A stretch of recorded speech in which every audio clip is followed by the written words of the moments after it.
College का पहला दिन था, इसलिए सभी कुछ जल्दी ही आ गई थी। पर बहुत ही सुंदर और शर्मीली लड़की थी, उसे कम बोलना पसंद था। धीरे धीरे कॉलेज में सभी की जान पहचान बढ़ती गई। लड़के तो उसकी तारीफ करते न थकते, पर सभी किसी भी लड़के की तरफ नजर नहीं उठाती थी। एक दिन आसमान पर बादल घिराए थे, बिजली चमक रही थी। सभी तेज कदम बढ़ाते हुए अपने घर की तरफ जा रही थी। अचानक बूंदाबांदी शुरू हो गई, तो वह एक घर के बरामदे में जा खड़ी हो गई। अचानक सभी की नजर एक खूबसूरत लड़के आरिफ पर पड़ी। वह उसे देखकर घबरा गई।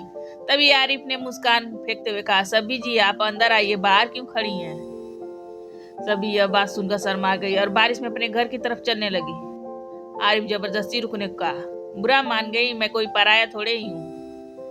नहीं, ऐसी कोई बात नहीं है, सभी ने झेपते हुए कहा। बारिश धीरे धीरे कम होती जा रही थी। जल्दी ही सभी अपने घर की तरफ चल पड़ी। सभी सारी रात करवटें बदलते रही। उसकी आंखें आरिफ को खोज रही थी।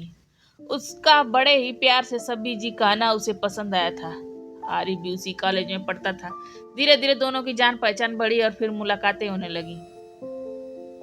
एक दिन आरिफ ने कहा, सभी मैं तुम्हें बहुत चाहता हूँ। अब एक पल की भी जुदाई तुम मुझसे सहन नहीं होती।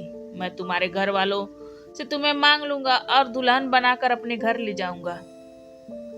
उस दिन सभी जमी घर पहुंची, उसकी नजर कुछ अनजानी औरतों पर पड़ी, पर वह नजर अंदाज करते हुए अपने कमरे की तरफ चली गई।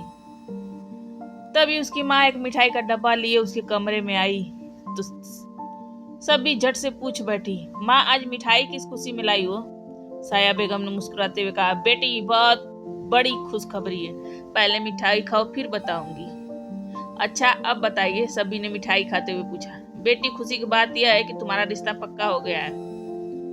माँ की यह बात सुनकर सभी का दिल जोर से धड़कने लगा। उसकी नजरों में आरिफ का मासूम चेहरा घूमने लगा। वह बेकार उठी और आरिफ के घर की ओर चल पड़ी। आरिफ उस वक्त कोई गीत गुनगुना रहा था।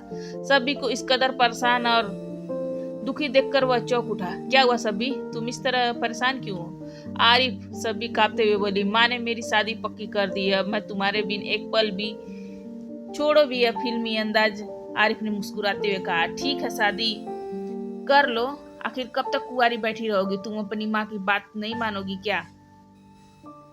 आरिफ की बात सुनकर सभी की आंखें अंधेरा छाने लगा। वह कांपती आवाज में बोली, आरिफ मैं नहीं जानती कि तुम इस कदर बेवफा हो। इतना कहकर सभी ने खिड़की के रास्ते नीचे छलांग लगा दी। यह देखकर आरिफ चीख पड़ा। वह दौड़ता हुआ लहूलुहान सभी के पास पहुंचा। सभी, यह तूने क्या कर लिया? देखो सभी, मैं ही हूँ। हाँ, मैं तुम्हारा आरिफ, तुम्हारा हमराज। आंखें खोलो, कुछ पल तो इंतजार किया होता। वह तो मैंने ही अपनी माँ को तुम्हारे घर भेजा था, तुम्हें अपनी दुल्हन बनाने के लिए। उठो सभी, उठो मेरी दुल्हन। आरिफ दीवानों की तरह चिल्लाया जा रहा था, लेकिन सभी तो अब इस दुनिया से बहुत दूर जा चुकी थी।